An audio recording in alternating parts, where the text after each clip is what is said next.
Tata power जो दादागिरी करुचा माटी रे आज मीटर कतरू आरंभ करी जरिमाना कतरू आरंभ करी एडिशनल सिक्यूरिटी डिपोजिट ये एक जन विरोधी ग्राहक विरोधी ये निष्पत्ति को प्रत्याहार करने मु राज्य सरकार निकट दाबी करुच्ची।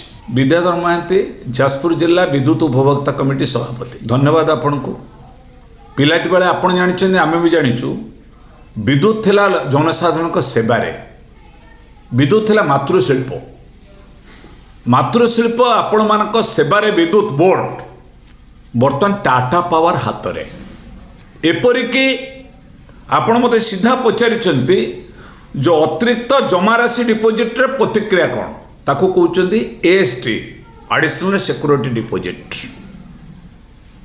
आमे तो विद्युत व्यवहार करूछु विद्युत मु 300 यूनिट मु 3 यूनिट कंज्यूम करिया पे एग्रीमेंट करिछि 4 यूनिट कली 4 यूनिट तो एक्स्ट्रा पैसा दिया जाउछि ना एज पर मीटर रीडिंग। परवर्ती अवस्था रे विधान सभा रे मानवर विधायक बोधे शारदा प्रसन्न जेना करिथिले प्रश्न उत्तर बोधे बीजेडी रो विधायक कहिथिले उत्तर देवे कि 1035 कोटी टंका टाटा पावर जो ग्राहक मान को तो नहीं जे फेरस्त करिवो केबे सरकार उत्तर देले नहीं। उप मुख्यमंत्री कनकवर्धन सिंह दौजी बहुत बड़ बड़ कथा कहउथले स्मार्ट मीटर लगेले ग्राहक माने एथिरे विशेष भाव उपकृत हेबे माने बेस्ट सर्विस मिलिबो गुणात्मक माने विद्युत सेवा पाइबे। कहतु आपण कहतु स्मार्ट मीटर लगेला परे जार 5 टंका इलेक्ट्रिक बिल जाउतला ताको 800 होइछि कि नाही जे 1000 टंका पाउतला 1400 पाउछि नाही जार 2000 बिल दिला 2800 2700 जाउछि ना नाही काई जाउछि सेई घर सेई फैन सेई एसी सेई कूलर सेई ग्राइंडर सेई सेम काई होउछि। स्मार्ट मीटर सेंसर हाथ रे रहिला टाटा पावर हाथ रे ऑटो नेस्को आज टीपी एनओडीएल रो सेंसर रही बालेश्वर रे चाहिले 10,000 कंज्यूमर पैसा न देले से सेंसर रे उड़ाई दिया जीवो।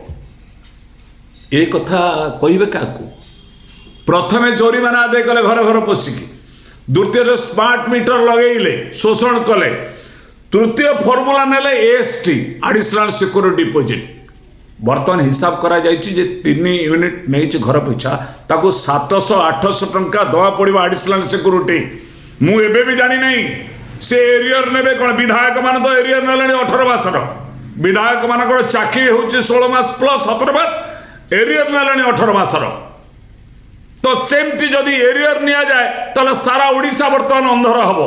आपण जानिचंती विद्युत सप्लाई कोड धारा 53-54 रो मेंशन अछि एटा ट्रांसपेरेंसी रहइबो ओआरसी अछि ओआरसी के मानिबे ए ओआरसी के मानु नहीं टाटा पावर टीपी एनओडीएल कोंतु टीपी सीडीएल कोंतु टीपी डब्ल्यूडीएल कोंतु केही 4 गोटी डिस्कम मानिबा अवस्था नांती। वर्तमान कोर्ट अदालत थिला जीआरएफ थिला ग्राहक टी शोषण कराई इलीगल टर्चर कराई से जाउतला कोर्ट को जाउतला जीआरएफ होउची आपणकर ग्रीवेंसेस रिड्यूसल फोरम आमे अभियोग दउतले सरकार को ए विषय सरकार को आमे कहउतले किंतु सरकार आज जीआरएफ रे कोप्टेड मेंबर नाहंती विद्युत धारा चेंज हेइची आपण तारिफ डिटरमिनेशन सेक्शन 61 to 66 जो धारा रही विद्युत ग्राहक मान को जस्टिस दिया जीवो ये संपर्क रे वर्तमान मिलू नहीं जीआरएफ आउ नहीं जीआरएफ कोप्टेड मेंबर नहीं एबे टाटा करूची अदालत ना रे पैसा नउची जरिमाना करिची चला कोर्ट रे फाइनल हबो शिविर लागिची लोक 1000 टका नउची। वर्तमान जदि ओडिसा रे 1 कोटी विद्युत ग्राहकों को टाटा पावर 1000 टंका पर ग्राहक जदि निये एडी 10,000 कोटी टंका घोटाला करिवो 1035 कोटी टंका आज घोटाला करछि टाटा पावर देई नहीं। आज काहा कहउछन कथा काहू कहबे उप मुख्यमंत्री खोद होचन विद्युत विभाग रे ही इज रिमेनिंग साइलेंट रोजा छुआ आमे तो दलित छुआ आमे निष्पिसित छुआ रोजा छुआ सत कहे बोली कहतु रोजा छुआ नीरव कहीं मानवर विधायक माने नीरव कहीं मानवर विधायक माने 11 दिन थिला विधानसभा चलिबो डिसेंबर 31 कोन पे 11 दिन पूर्व भांगिले 18ଟି କାର୍ଯ୍ୟାଦେଶ ଥିଲା, 18ଟି ବିଦ୍ୟୁତ ଥିଲା, ଶ୍ରମିକ ଥିଲା, କୃଷକ ଥିଲା, ଧାନ ଆଜି ମଣ୍ଡିରେ ବିକ୍ରି ହେଇପାରେ, ଏ ସବୁ ବାତିଲ ହେଇଗଲା। ଏ ଫିକ୍ସିଂ ହେଲା, ଏ ବଜେଟ୍ର ସବଜେକ୍ଟ ଫିକ୍ସିଂ ହେଲା। ଟାଟା ପାୱାର କୋଟି କୋଟି ଟଙ୍କା ଫିକ୍ସିଂ କରିବା ପାଇଁ ଆଜି ବିଧାନସଭାକୁ ଟାଟା ପାୱାର ନିଜ ହାତରେ ନେବା ପାଇଁ ଆଜି କରିଛି। ବିଦ୍ୟୁତ ଗ୍ରାହକ ଉପରେ ଅତ୍ୟାଚାର ଆରମ୍ଭ ହେଇଛି। ଆଜି ଏଇଥିପାଇଁ ମୁଁ କହି ରଖେ, ସରକାର 49% ଅଂଶଧନ ଅଛି ଡିଷ୍ଟ୍ରିବ୍ୟୁସନ ବଣ୍ଟନ ବ୍ୟବସ୍ଥାରେ, 51 ହେଉଛି ଟାଟା ପାୱାର। 49% ସରକାର ହାତରେ ଥିଲାବେଳେ ଜନପ୍ରତିନିଧି ମାନେ ନୀରବ କାହିଁକି? ଆଜି ଏମଏଲଏ ନୀରବ କାହିଁକି? ଏମପି ନୀରବ କାହିଁକି? पंचायत समिति चेयरमैन मान नीरव कहीं नीरव होती टाटा समस्त के पैसा दे हाथ करी मार मार भंडारी अखबार ग्राहक मान कर साधारण दलित मान बीपीएल थिला 50 यूनिट पर्यंत फ्री कंजम्पशन करा बीपीएल अच्छी ये कहले सबू हेबे एकाकार बेदरे नथिबो विजार आमे दलित कौन करोड़ को सब एकाकार हो टाटा पावर जाति धर्म किसी रखिला नहीं एकाकार करदेला बेदरे नथिबो विचार। आज आंदोलन करा विद्युत ग्राहक माने सचेतनता सृष्टि करेंगे। राज्य विद्युत उपभोक्ता कमिटी ओडिशा जो आंदोलन करिवो जजपुर जिला विद्युत उपभोक्ता कमिटी ए आंदोलन को पूर्ण समर्थन करिवो। ए जो स्मार्ट मीटर ये स्मार्ट मीटर नुहे।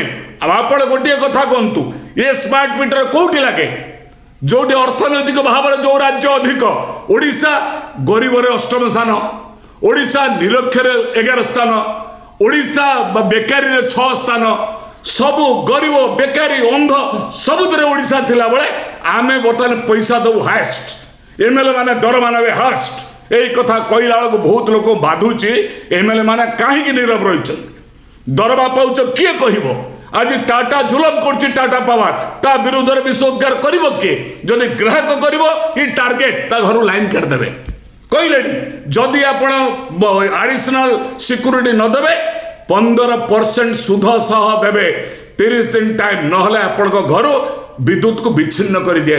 इट्स ए डेमोक्रेसी कंट्री ये संविधान चली ओआरसी अच्छी ओडिशा इलेक्ट्रिसिटी नियामक आयोग अच्छी आयोग कथा मानिबा अवस्था नहीं टाटा पावर समस्त फिक्सिंग रे अछंती। तेणु मुझे अनुरोध करुच्ची प्रत्येक विद्युत ग्राहक भाई भौणी माने जागृत हेबे। मीटर स्मार्ट मीटर ना रे 25 लाख ऊर्ध्व मीटर जाजपुर जिले में लगे मीटर कॉस्ट जते ग्राहक को शोषिक नहीं आपको फेरस्त करेंगे। विद्युत शुल्क वृद्धि है ही नहीं बोली 4 वर्ष धरी आमको बुद्धि शिखेवाई एडिशनल सिक्यूरीटी ना 10,000 ऊर्ध्व रु कोटी 10,000 ऊर्ध्व कोटी टंका हड़प करने टाटा जो प्रयास करुच्ची आगामी दिन में विद्युत उपभोक्ता माने लड़ाईर मैदान में जीवे। मोर भाई मान को अनुरोध आगामी दिन में जागृत हे सरकार एता दुष्कार्यक्रम सरकार नीरवता विरुद्ध में मुह खोलिए।